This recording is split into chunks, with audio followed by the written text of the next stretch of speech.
Audio Unleashed.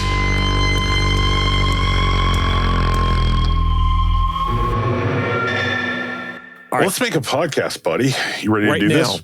Are you recording? I've been recording for like 10 minutes, yeah. Okay, well, good.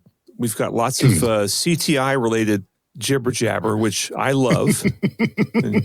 Wait, you love CTI or jibber-jabber? Because I don't think you like jibber-jabber. I love CTI. I don't love jibber-jabber, unless it's about something as interesting as CTI records. Nice. So, there we go. Yeah. We just hooked in all the big old CTI fans. Yeah. There you go. What are we talking about this week, man? We are going to start with, there's this little company that's getting a lot of press now called Spotify. And it seems like every time I look at some news site or even just listen to the news on the radio, there's something new about Spotify. All kinds of outrage. We have so many things to talk about on this. We have a musician who says that Spotify is really screwing him out of tons of money. Yeah. And then we have just so much stuff to talk about with Spotify. But the big question is, why am I still on Spotify? And maybe we'll try to answer that. Yeah. Okay. Cool. We'll try to answer that. Oh, you'll try to answer that. So next up, another review from Positive Feedback. I think we've talked about them a few times before. This one is about a product called the Akiko Audio Speaker Improver. Now, gosh, I just realized I probably shouldn't have been the one to introduce this, because you just explained to me what this thing supposedly does like 15 minutes ago, and I still don't understand it. It's some sort of speaker grounding thing that supposedly removes noise from your speakers. Yes. Yeah, I mean, it cost 1,000 euros for a pair. There's this really in-depth review from Positive Feedback about what it does and how it works, and we have thoughts. So we're going to dig into this review. We're going to try to explain what this thing is and why it does. And I think probably having yet another discussion about why people believe in pixie dust. But you're already condemning it as pixie dust. You have not listened to it. How do you know? How do you know without listening to it? I'm certain enough that I don't care to find out. I mean, look, if we just think for a moment about how an electrical signal works and what this thing supposedly does to that electrical signal, you have to look at it and go, that is highly, highly, highly unlikely. You are brainwashed by so-called scientists. Guilty as charged. Oh man. Anyway, we'll get there. I'm angling for an editorial position at the Absolute Sound right now, so this is my audition. Are you really? No. I don't think you've ever been that desperate. I think they talked to me about it. Oh, they talked to me about it like 20-something years ago. Really? It didn't really go anywhere. And after the discussion, they went, "Ooh, we've dodged that bullet." I got a free beer out of it. Nice. So what are we talking about next? And the next subject will be, there's a video that you found, and it's about, it's from Paul McGowan of PS Audio, and it's answering the question, do you need to burn in your digital to analog converter? And I have to say, I couldn't have been more surprised at the answer. Yes. Give me like a 15-second pitch for our normie listeners of what burn-in supposedly is. We'll dig deeper in the actual segment. What is burn-in? Okay, burn-in, well, not supposedly, what it is. This is incontestable scientific fact.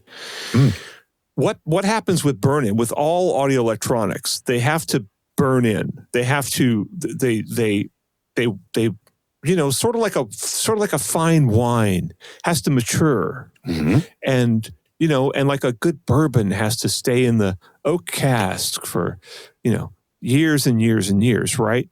Audio electronics are the same way. They have to burn in. They're never as good right out of the box. They have to bloom. Man, they have to mature. They can't just you can't just plug them in and expect the best out of them. So, or at least this is the assumption of, I would say possibly the majority of audiophiles. I don't know, but an awful lot of audiophiles. This has been going around for decades. So we're going to talk about what Paul said. We're going to talk about what some of the comments are that we particularly loved. And we'll actually also talk about, we talk about Floyd Toole on here a lot. And Floyd Toole addressed the issue of burn-in, I think, better than anybody's ever addressed it in his book. And still, we don't seem to be able to put this controversy behind us. But maybe with a little help from Paul McGowan, we will. Because, it's a Nixon-in-China kind of thing. I don't know if I fully agree with you on that, but we'll get to that. Well, Paul's pretty far out there. I mean, his videos I agree with you about that. Yeah. His YouTube videos the comments are so derisive from the non-Uki audiophiles, who are more science-based. I mean, they just tear him to shreds, and he keeps doing these videos. So for Paul to say, well, we'll get to that. We'll get to it. We'll get to it. Yeah. So, and then for patrons, we are going to do something we quite frequently do, which is look around the internet and look at some show coverage. In this case, it's going to be from Munich, High-End Munich 2024. What's the name of this show? Munich High-End something? High-End Munich, right? High-End Munich. High-End Munich. Yeah. High-End Munich 2024. So we're going to shop around for some of our favorite coverage, look at products that we wish we could have seen and heard for ourselves, sort of talk about the coverage, and do the Statler and Waldorf thing that we always do. We're going to have to start going to something at some point, Yeah, I know. We'll make Audio Unleashed t-shirts or something. And we can wear those around, and the doors to the booths will mysteriously close as we're walking up. Probably. It's those guys. But I don't think we get a lot of European listeners, so probably the Europeans don't know yet. So we'll surprise them. That's true. Yeah. But we did see a lot of interesting products debuted there, and we really should go. Wouldn't that be fun? It would be fun. Munich, that would be so much fun. I've never been to Munich before. I mean, I'm talking about not merely have I never been to high-end Munich, I've never been to the city of Munich. So, but I love Germany. So it's the fun city of Germany. Is it? Are you telling me that Munich is more fun than Garmisch? Well, they're different. I mean, Munich is a little bit more of a kind of party, joie de vivre kind of city. Okay. And I'm sure the Germans would be thrilled with my use of a French phrase, but whatever. Well, I think maybe we're revealing the differences between you as an extrovert and me as an introvert in our definition of fun. Because you said party, and I went, nope, not fun. Right. Munich has the best beer garden I've ever been to, and everybody just sits around and drinks these colossal things of beer. Now you're talking my language. Okay, and people don't really talk to each other. You can just sit there and no one's going to bother you. Now that is what I call fun. Yeah, we need to make that happen. We do. We definitely do. Yeah, we need to raise our Patreon rates. And well, we can't cut costs, so all we can do is raise prices. Well, let's take some cues from Spotify, and maybe we'll make enough money to where we can go to Munich next year. There you go. So there's my segue, my professional style segue. That is a good one. I was going to ask you, why are you still on Spotify, Brent? Okay, I have reasons.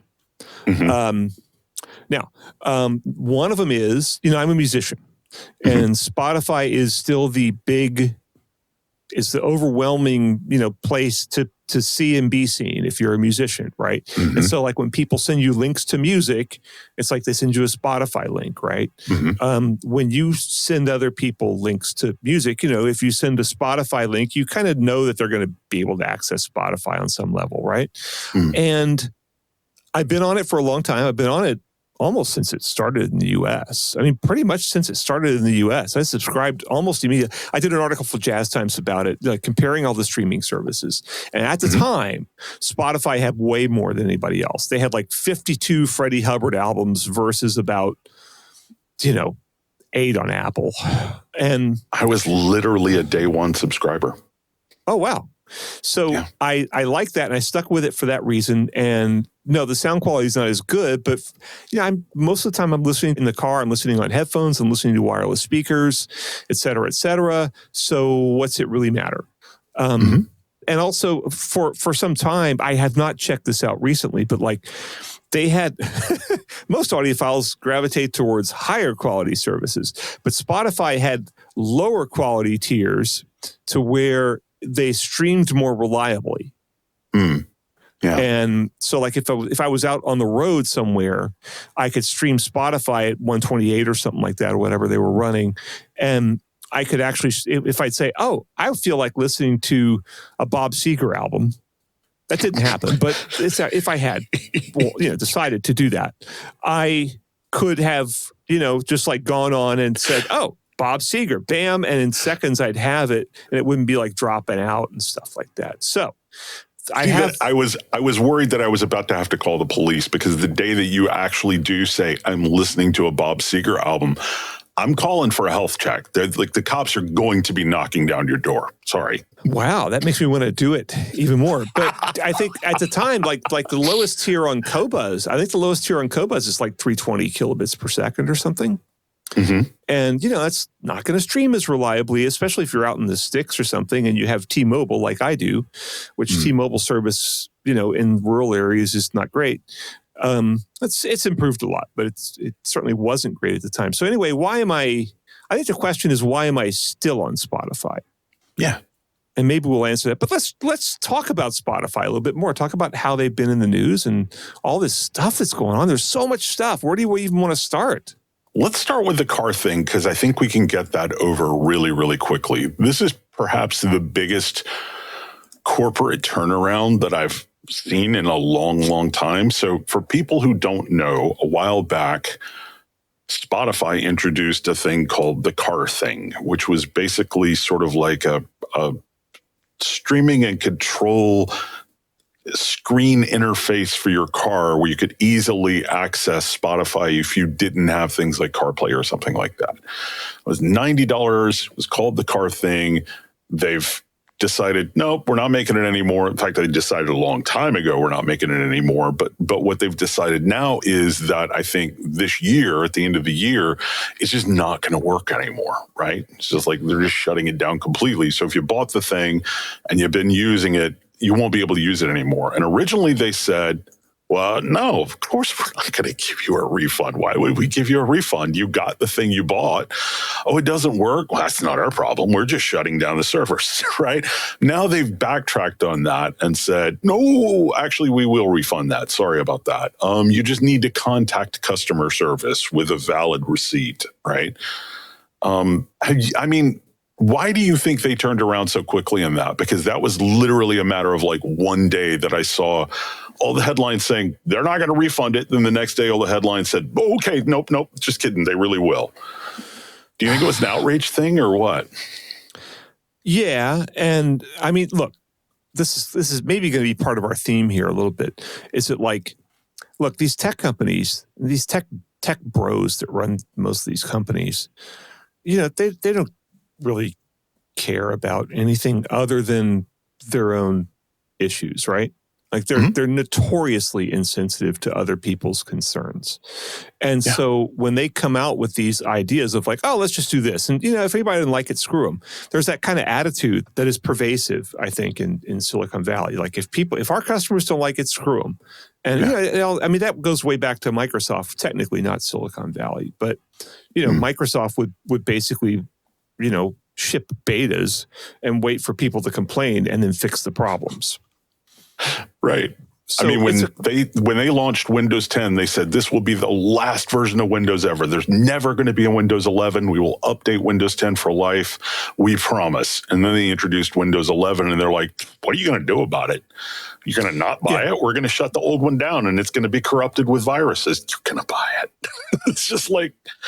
Yeah, it's just... So I think that is a problem. And we've kind of turned... Well, we haven't turned it over. These guys have kind of taken over music distribution, and in one way or another. And they are really good. Well, I shouldn't say they are often really good at finding every possible penny of profit in a particular business model, right? Mm-hmm. And that's exactly what they're doing here. Now, it should be said that, record companies also have record revenues right now because of streaming. Yeah. So they are benefiting from this. But as, this Ben Jordan guy that you hipped me to is saying that, I'm a little, you want to talk about that a little bit?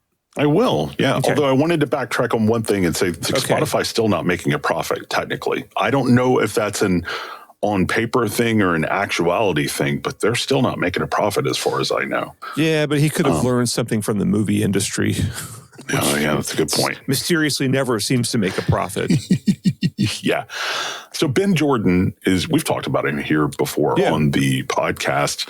I love his videos. It's a broad range of everything from music production to how audio is used in the defense industry. I mean, it's a complete music and audio related channel. But a while back, basically all of his music disappeared from all of the streaming services. And it was caused by, as it turns out, Spotify telling his music distribution service, hey, there's some weird behavior going on here. And so they just yanked everything. And he discovered this sort of big trend where, to back up and explain, you can't just write and record a song and then go to Spotify and go, here's my song, right? Mm-hmm. It has to go through a music distribution service. And there are several different ways those work. You know this better than I do. I don't know why I'm the one explaining it, but basically you could sort of pay per release or you can pay a subscription. Mm-hmm. And so it turns out the people who are paying a subscription to the services for digital music distribution are far more likely to be accused of faking their streams, of basically paying people to stream their music so they get revenue, right? And he discovered this big, thing where basically the mafia in Sweden is using Spotify playlists and things like that to launder money, because it turns out it's not a very good money-making scheme. You make a small profit, but you can launder money really easily. And it turns out they're not getting in any trouble for it. Every time law enforcement has reported this to Spotify, Spotify's like, we can't hear you. But like somebody like him, they'll get on a playlist and then Spotify will report the playlist and the music distribution service will just yank everything. And he talks about how it's sort of there's a cascade. Because he disappeared from all the streaming services, he then disappeared from the playlists and he disappeared from the radio stations and things like that. And it's like really hard to recover. Now, I should say, in the interest of full disclosure, Ben Jordan has said, you know what, I'm going to start a digital distribution service, right? So he does kind of have skin in the game, right? To sort of call out the problems with the way it exists now. But I think he's got a pretty valid point in terms of, when he's polling people, the people who've actually paid for fake streams, they're not getting caught, right? Not a single person who admitted to having paid for a fake stream got their music yanked. But people like him who are paying a subscription for these digital distribution services are really, really likely to get their stuff yanked and accused of faking streams. Okay. So it's a problem. All right. Point, counterpoint. Okay. Number one. If you look at the deal of like paying for a subscription service, which is like what's the big one? I can't remember that everybody uses, versus paying per release. DistroKid. Versus paying per release like you do on CD Baby. It's kind of plainly obvious to me that the better solution is CD Baby. I think we paid $60-$70 for our album. And it's up there, I guess, until CD Baby goes out of business or something. And it's just so much, obviously, it's like we looked at it for about 3 seconds and Ron, my musical partner, was like, CD Baby? I'm like, yeah. And the cost was trivial. I think he just paid it. And I mean, we kind of both just pay for stuff and don't worry too much about it. But now I'll also mention this Ben Jordan guy. You're not going to like me saying this. There's a whiff of demagoguery about this guy to me.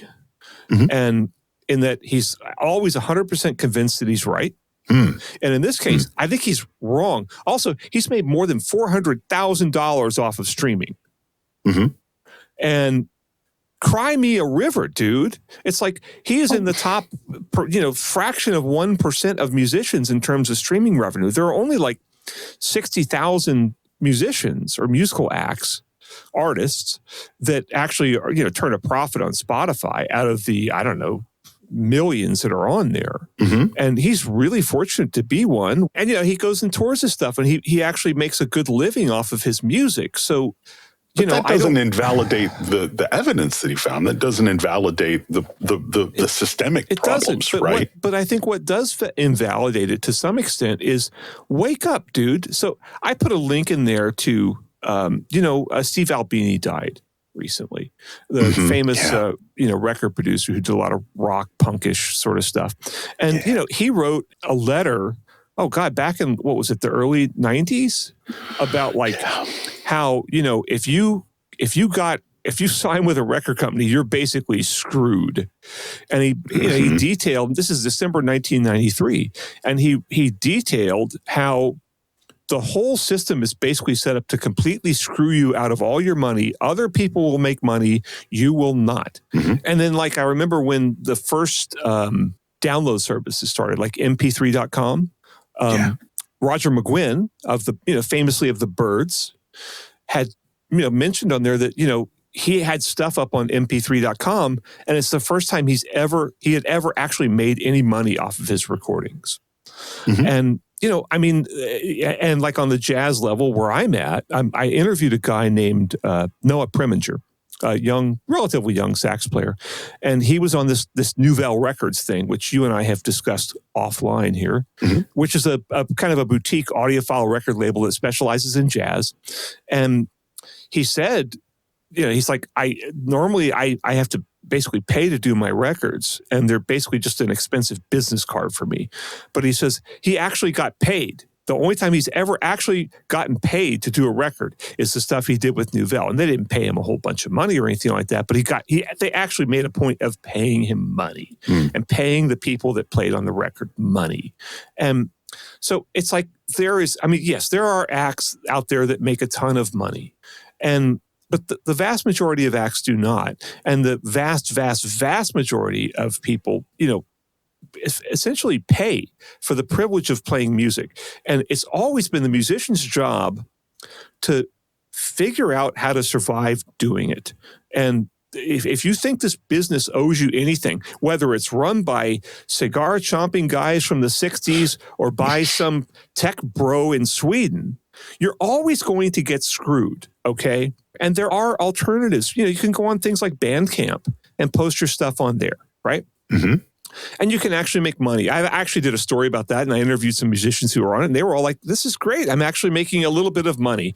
And I've sold off, one a flugelhorn player from England I talked to said that she's like, I had these crates of records sitting around my apartment all this time, and now I've actually gotten rid of most of them because of this. And, it's like I just can't have a whole lot of sympathy for a guy who's done really, really well. Maybe not Taylor Swift well, but better than 99% of all musicians, complaining that the music industry's screwing him. Well, wake up, dude. I'm not asking you to have sympathy for Ben and or anybody in particular, but the things that he points out are still true. The way these music distribution services work, the way they take advantage of people. Yeah, cry me a river, Ben Jordan. You're making 100,000 instead of 300,000. I get like your pushback against him.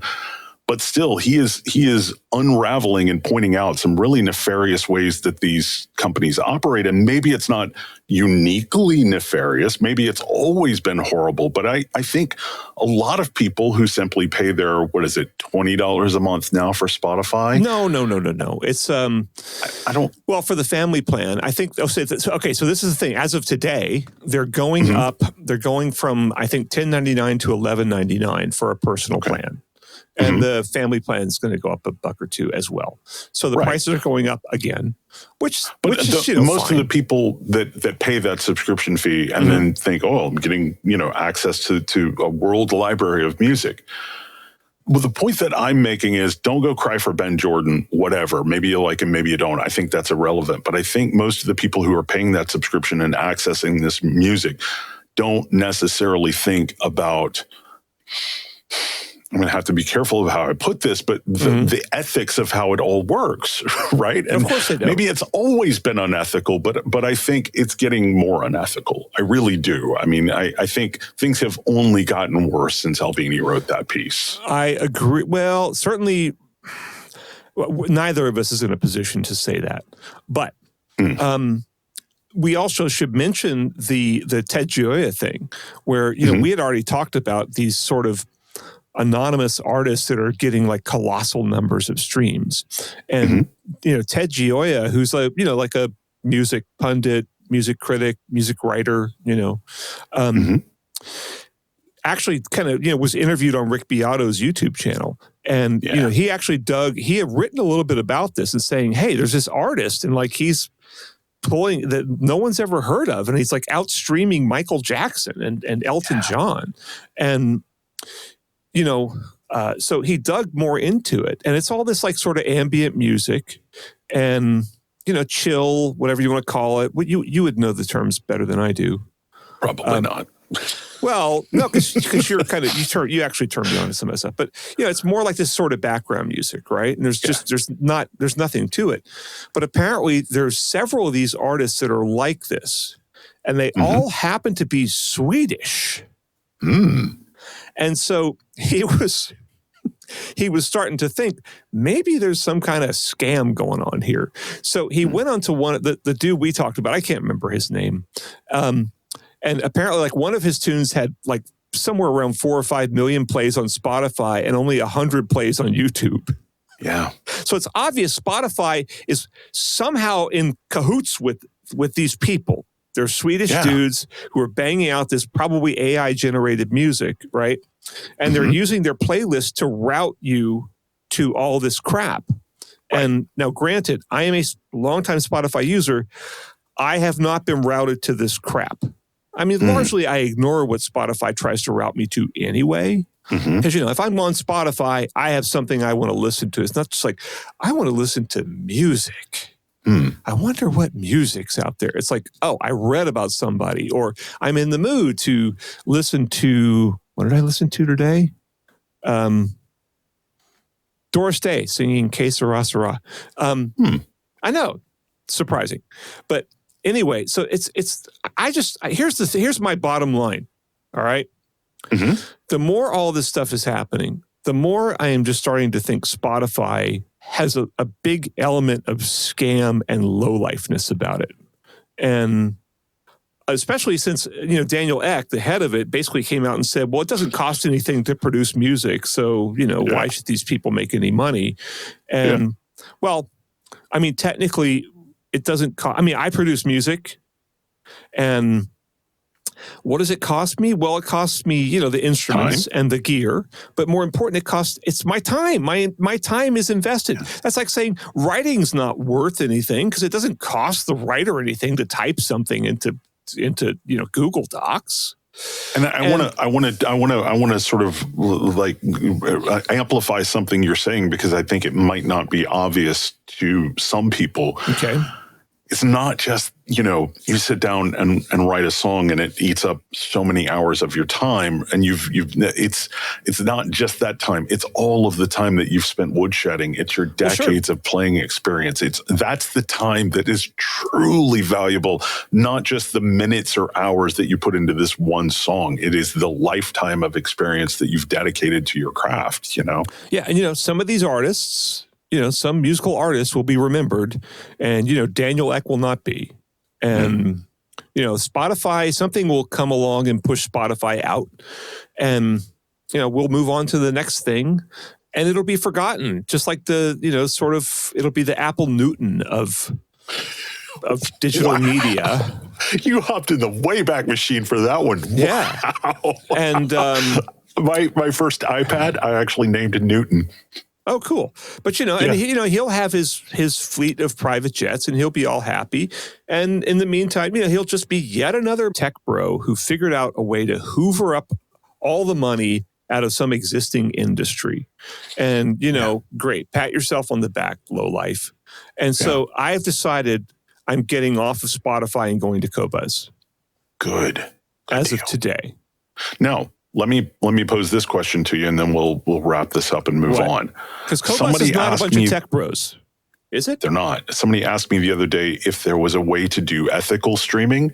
And I said, I think Qobuz, because they're not publicly traded, they're still privately owned. Unfortunately, I see signs that they're trying to push in that direction with rounds of investment, but they haven't yet. So they're not traded on the stock market. And I think, from what I've heard, they actually make a lot of their money from sales, not from subscriptions. So maybe that's a way to do it ethically. I don't know, but I kind of think they're one of the few ethical streaming companies. I'm downloading the app. I have had it before. Like a lot of press people, I got used to get a free subscription.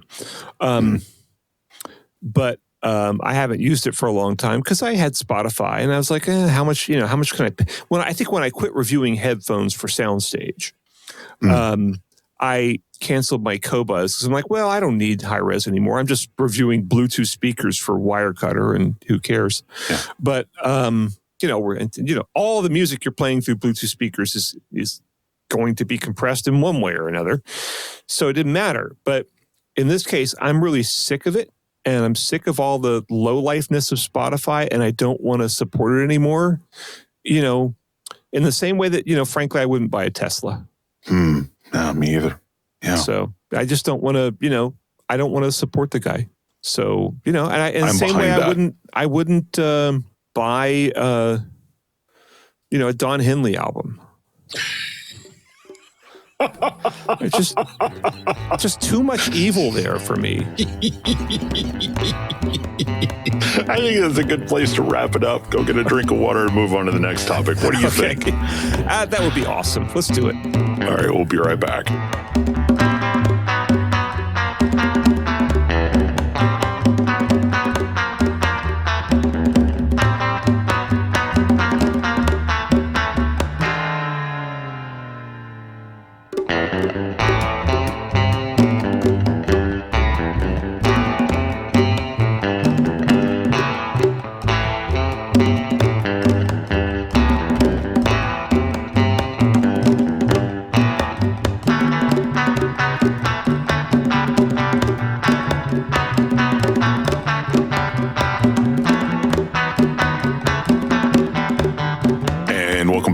Audio Unleashed.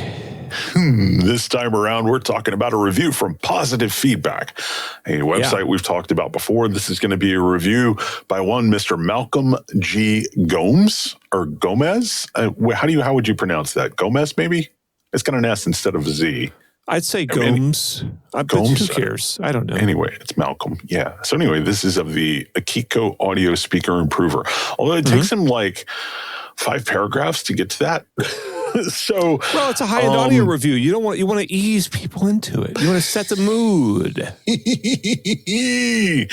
Well, he sets the mood after about 7 paragraphs by saying he had no hesitation to welcoming this opportunity, and I'm so glad I did. So I found a description of what this speaker improver does. The loudspeaker improver, and this is Malcolm here talking. This is not the company. So he says the loudspeaker improver utilizes crystal patterns and paramagnetic piezoelectric properties of natural raw materials like minerals and gold to reduce high frequency noise in the audio signal fed into passive speakers. That's what it supposedly does. So these things are boxes, and they have cable coming out, and it can either have spades or bananas to terminate the connection, and you plug it into your speakers along with the speaker cable from your amplifier. And supposedly it does all sorts of magical things. So what's your first gut impression of this, man? Oh, well, I've for years, I've been using something to filter the, high frequency noise out of my speakers. Okay. It's called the voice coil of my tweeter. Yep. Which is inductive. Yeah. And, you can measure any speaker the tweeter in most cases is going to start to roll off at, a good one's going to roll off of, around 30K or something. And most of them are going to roll off, start to die a little above 20. So it's like, you're already filtered and you can't hear that crap anyway. Yeah. And if there's high frequency noise that's audible, like say from, between 10 and 20 kilohertz, that would be measurable in the amplifier, wouldn't it? Like when you measure the amp, you'd see that, right? And but Malcolm has a response to that, buddy. Oh, what's his response? So deep in the review, this is maybe 40% down. He says, unlike many tweaks from other companies, Mark and Sander don't just expect you to take their word for what they claim that their products can do. They can actually prove with actual readings from precision measuring equipment that their products do, in fact, reduce high-frequency noise. Okay, well, here's the thing. I am kind of an audio guru, as you know. Yes. I am often revered as an audio guru. And so if anyone would like to license, I actually have a miracle technology that does this, that actually provides a measurable reduction in high-frequency noise coming out of your amplifier and going into the speakers. It is a new mystical, magical thing I invented. Is it called aging? No, it's called an inductor. You're going to take the world by storm. You put this in series between your amp and the speaker, and it will roll off high frequencies. And I can customize it to adjust the slope of the high frequency roll off that gets rid of this noise. I can also, adjust the turnover frequency on it too. So if you want to just roll off above like 50K, I can do that. This is a really incredible. This is partly why I'm revered as kind of an audio god, is that I know how to do things like this. I think the Akiko guys would tell you you're doing it wrong, because one of the bullet points in their specification is parallel technique. So no impact on the technical properties of speaker cables and amplifier. I can do that too. I can do that too with another miracle thing I invented. It's called a capacitor. And if you put that in parallel with the speaker line, the high frequencies above a certain point will short out. Okay. Yeah. I mean, this is so stupid. And I found the reference to measurements on the website. Okay. It says the efficacy of our products has been demonstrated through measurement. By suppressing high-frequency interferences, they produce a rendering in the audio spectrum that is perceived more pleasantly. There's no link to measurements. But there's no measurements anywhere. Like I said, any idiot, anybody who's read like the most basic book on electronics can do this and make it measurable and make it measure however you want. It's just a basic, 1 over 2 pi r squared, filter calculation. And so I wanted to say, though, that this reviewer, his stuff is just so cuckoo. I mean, it's like many audiophiles underestimate. Because here's the thing. Brent Butterworth, my opinion, it might also be fact, but let's just say it's my opinion. The whole noise thing is a giant scam in audio at this point, certainly in high-end audio, right? Noise is not a problem. And I mean, except in a couple of weird cases, but that's a problem with your system being, hooked up wrong or something like that, or a bad connection or who knows what, right? Or if you have a really beat up old tube amp or something, right? Noise is not a problem, but he's coming up with this completely phantom nonsense about how noise is so deleterious to the listening. And he's like, the noise in the audio signal may be low enough that you are not aware of it, but it does play a part in increasing your listening fatigue when you listen to music. Okay, I'll tell you what. I'll give you $1,000 if you can prove anything you just said. $1,000. Brent Butterworth, Audio Unleashed, $1,000. That's more money than we're going to make on this podcast in the next 5 years, probably. And this is just garbage. This is so idiotic because, first of all, it's like, well, noise is measurable. It's easily measurable, okay? Yeah. So it's like, if this noise is there, you can measure it. And then you can also, through listening tests, judge the impact of the noise, right?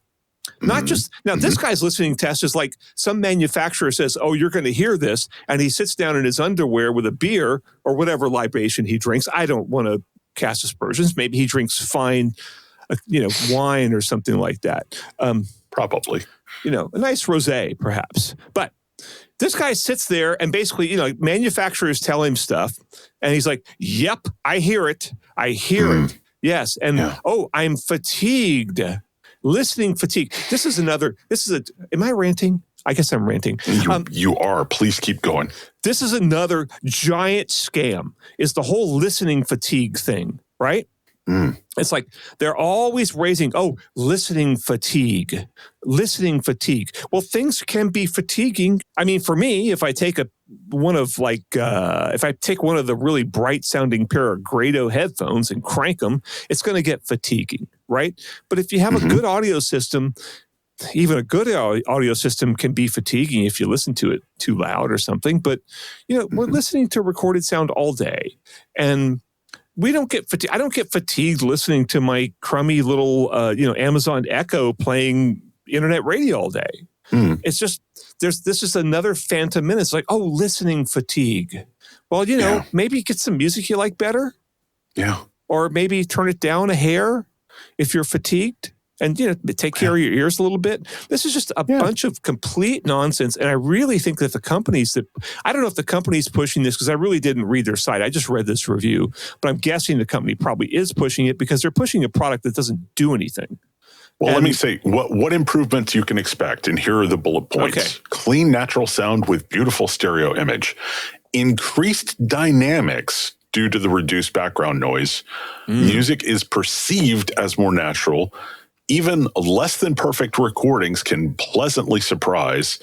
Spatiality increases as small details are better perceived.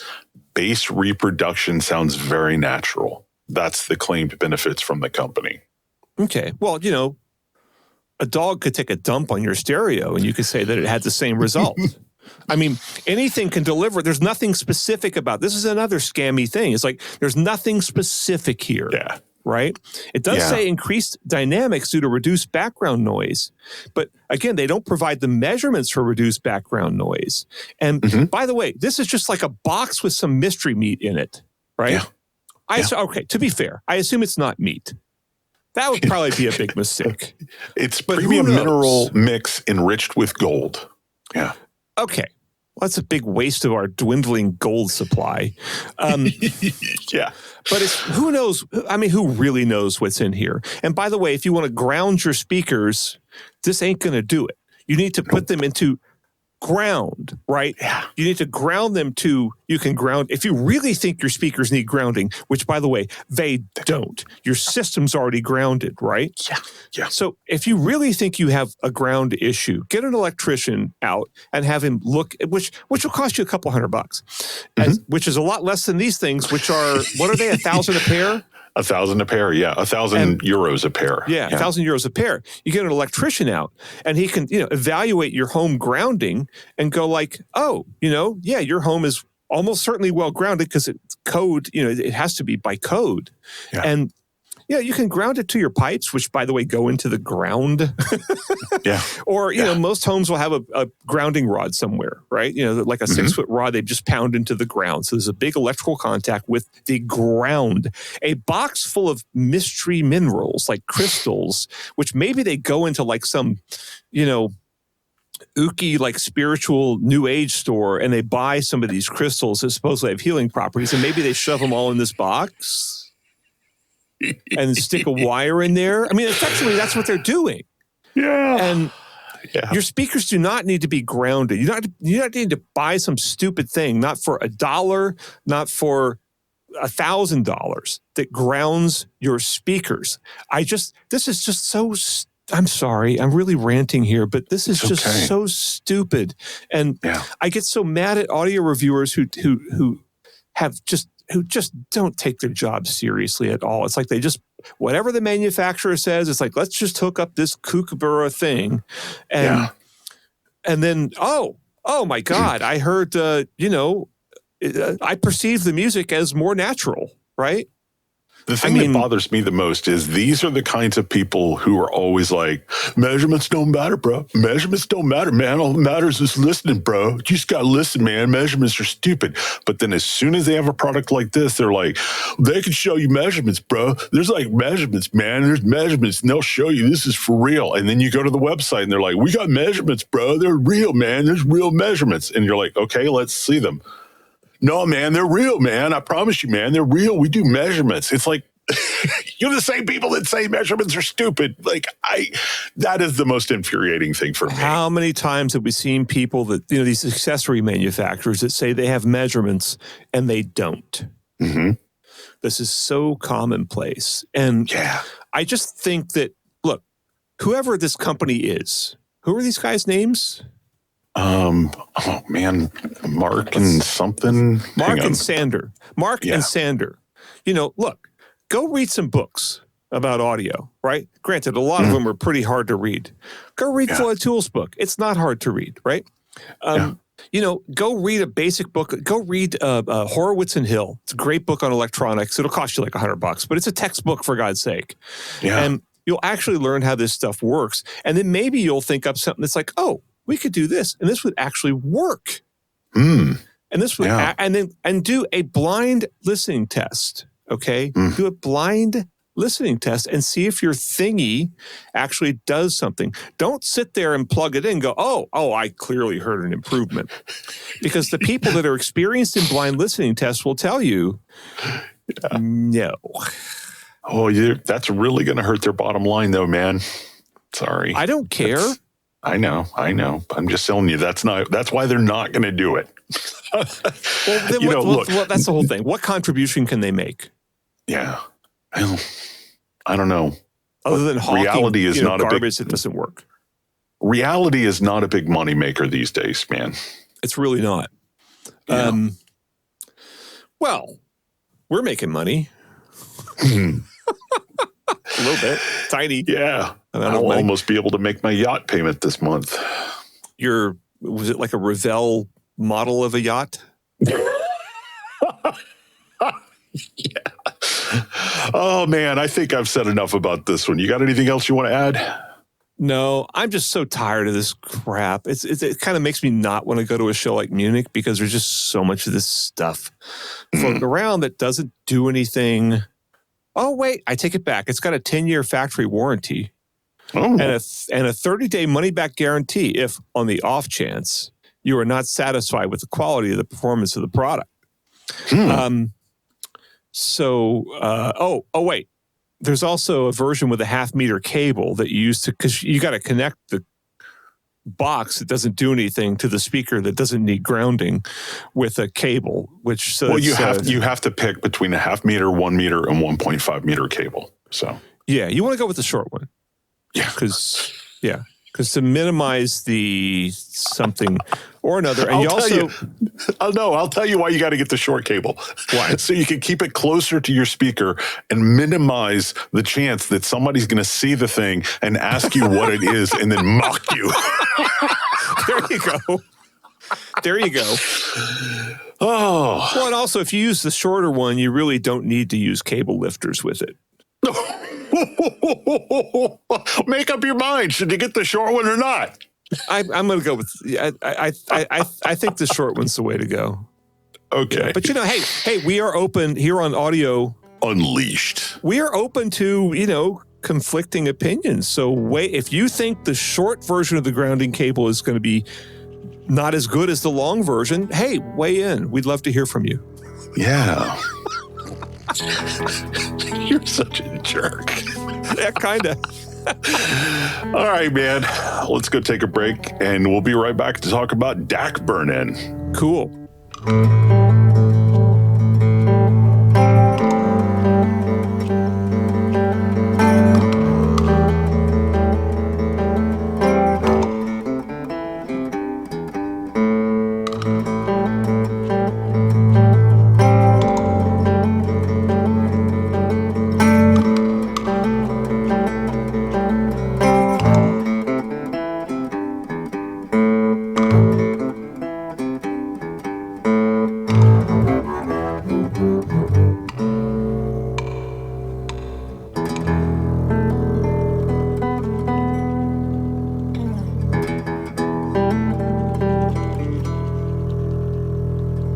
And we are back. This is Audio Unleashed.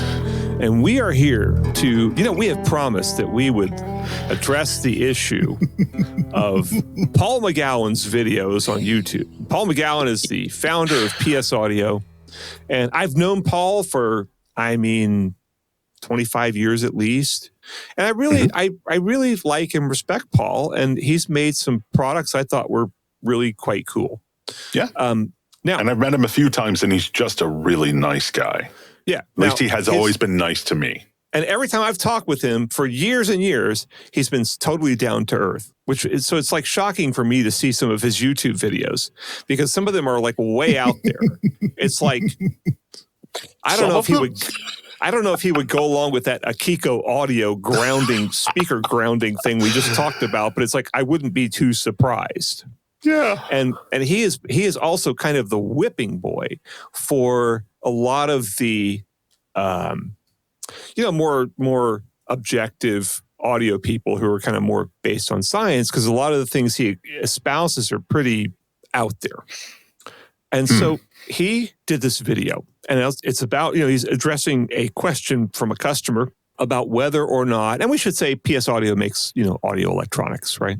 Amps and DACs and stuff like that. They made one of the first truly great music streamer that I ever played around with. Okay, yeah, good. A lot of good products. All right. Yeah. So anyway, he had a customer that asked if DACs, digital analog converters, need to be burned in. And should I spoil it here?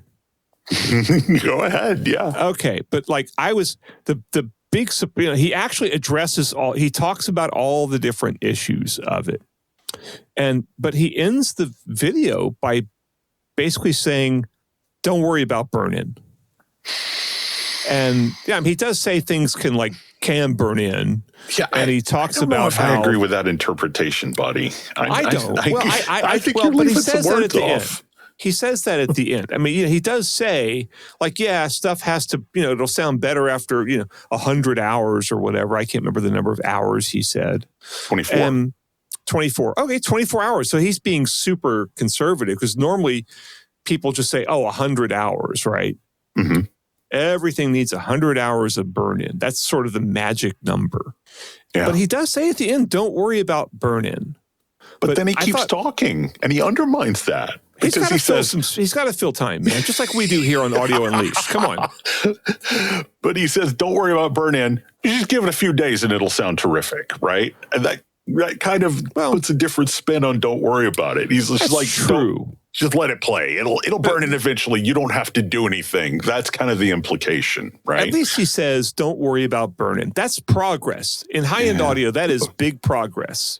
As opposed to people that are like, it has to, he's basically, he's telling you, look, don't worry about it. And although there were a couple of great comments here and that I thought kind of raised. Now, I'll put it to you this way.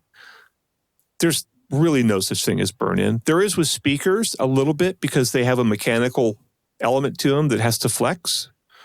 And, it's sort of like a starched shirt. You wear it and it kind of breaks in, right? It kind of loosens up, right? Mechanically, it loosens up. With electronics, there is no need for burn-in. I've never seen any documented anything about that. Just a lot of audiophile claims and a lot of manufacturer claims. And so one guy says, I'm curious, when high-end audiophile designers are making equipment, do they build it and let it burn in for a week before deciding if it passes the sniff test or if they have to rinse and repeat? I can answer that for you. No, they do not. They do not burn it in. Maybe they burn it in for an hour, but no, they don't let it burn in for 100 hours or whatever before they audition it or any of that kind of nonsense. And another guy echoes a point that Floyd Toole made in his book. What's that book called again? Sound Reproduction. Yes. The Acoustics and Psychoacoustics of Loudspeakers in Rooms by Dr. Floyd Toole. So, the link in the show notes. Yes. Fantastic book. Very readable. You will know so much more about audio than probably anybody that writes for most of these audio websites who have not read Floyd Toole's book, even if they say they have, because it's obvious they haven't. Anyway, so Here's another comment. I hear many people talk about how electronics need to burn in to sound their best. But why is that always the case? Isn't it possible that some electronics that were precisely designed with capacitors, resistors, transistors, etc., do not sound better after burn-in? Isn't it possible that after burn-in, some components change a little bit and that takes them away from the precise specs that were ideal?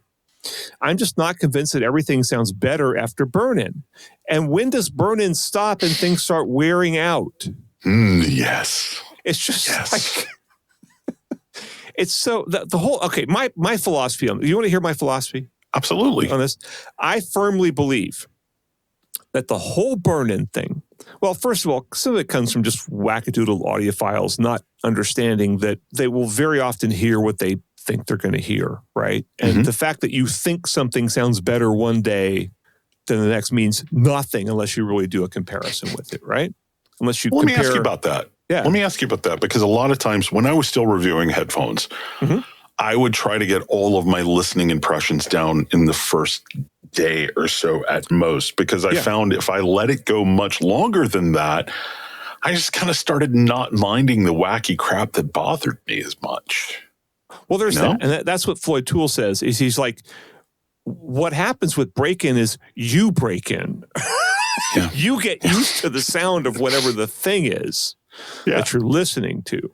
And he's got a good point there. There's oh my God, there's so many products that I've either bought or tested, reviewed, whatever, where I listen to it at first, I'm like, oh my God, that is crap. And then after like a couple of minutes, I'm like, oh no, I guess it's fine. Yeah. Because you hear something that's a little bit different and it can, from what you're used to hearing, and it can really grab you for a second, but then you realize like, oh, that's just a little different than what I'm used to hearing. And you know, Floyd makes the same point. Like, why is it that it always produces an improvement? It's just, it's basically like spirits and wine and cigars. And, you know, those are all things that are better when they're aged, right? To a point. You know, if you age them too long, like I don't like scotch that's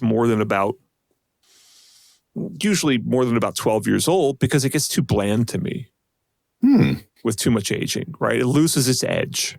And I mean, my favorite bourbon right now is Wyoming whiskey, and it's only like 8 years old. But you know, if you can get what do they call it?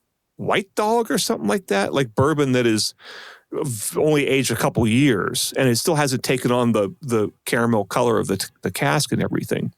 And that stuff's pretty harsh. But so like a certain amount of aging is required. And cigars, you know, you really do not want to smoke a cigar that hasn't had a decent amount of aging on it because it's nasty.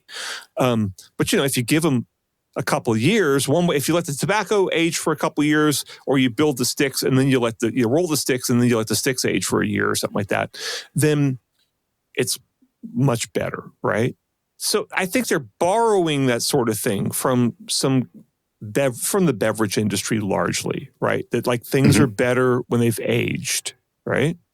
Just the whole word aged has a positive connotation in consumer goods, right? You know, aged, everything's got to be aged, you know, aged wood, aged this, aged that. And so it's just the audio industry kind of trying to borrow some of that mystique. And it's also audiophiles, you know, assuming that, well, if one thing is better when it's aged, something else must be too. And that thing, which is, you know, bourbon or cigars or something, is kind of artisanal, right? Like high-end audio. And so if one artisanal thing must be aged, then another artisanal thing must be aged. And it makes it more artisanal.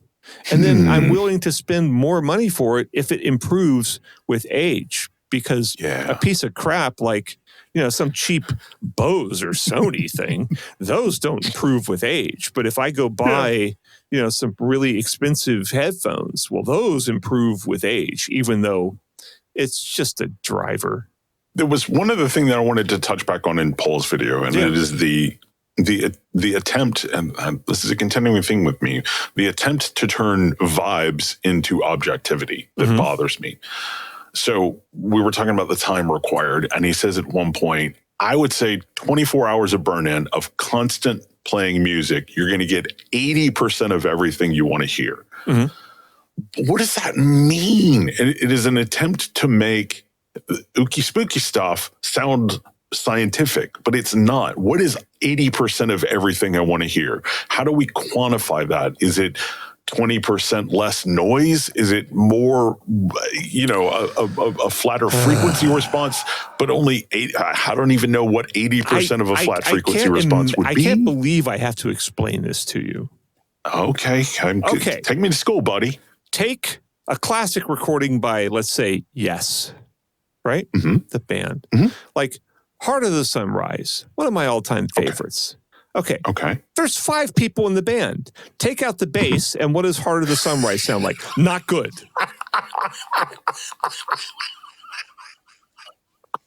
Now, do you understand? Man. Is it clear now? I got to start burning in my DACs. That settles it for me. I don't want Squire to leave the band, man.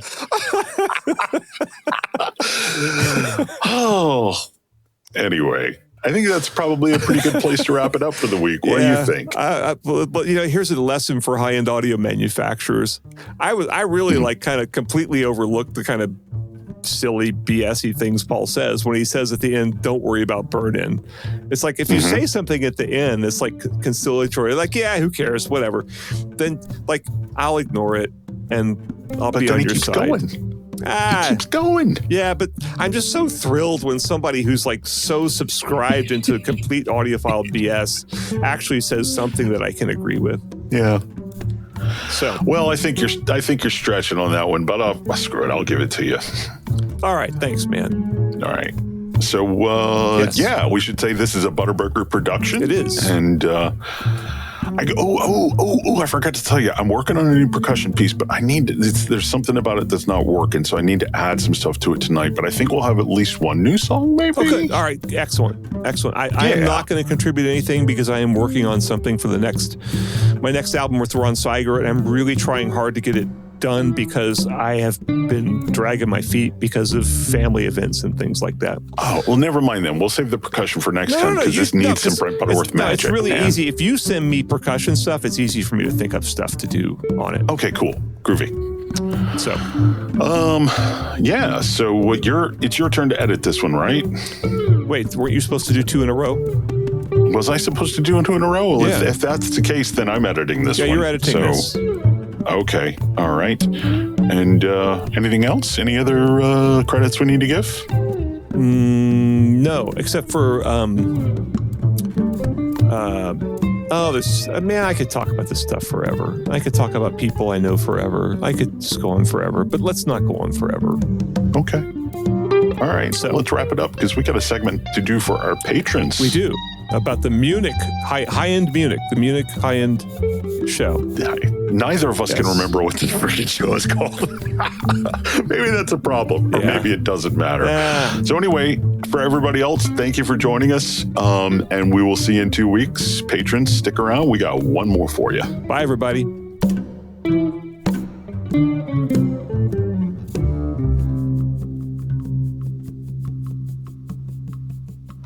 Hey, thanks for sticking around to the end. If you liked what you heard and wish there'd been a little bit more of it, we got some good news for you. Indeed, we do. If you check out patreon.com/Audio Unleashed, all one word, you can get new episodes a little earlier than everybody else. And sometimes it's like a day or two early. Sometimes it's nearly a week. We never really know until we start editing. But the big plus is that you get extended cuts of every episode. And usually that's going to mean a whole extra segment that's about maybe a geekier topic or something that's a little more personal to us or something that's just going to really appeal to the hardcore Audio Unleashed listener.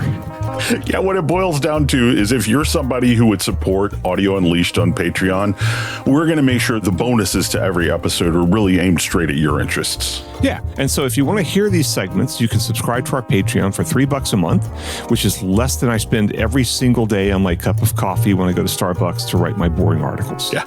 One more time with that URL, that's patreon.com/Audio Unleashed. Or Audio Unleashed. Yeah. Thanks. Thanks, everybody.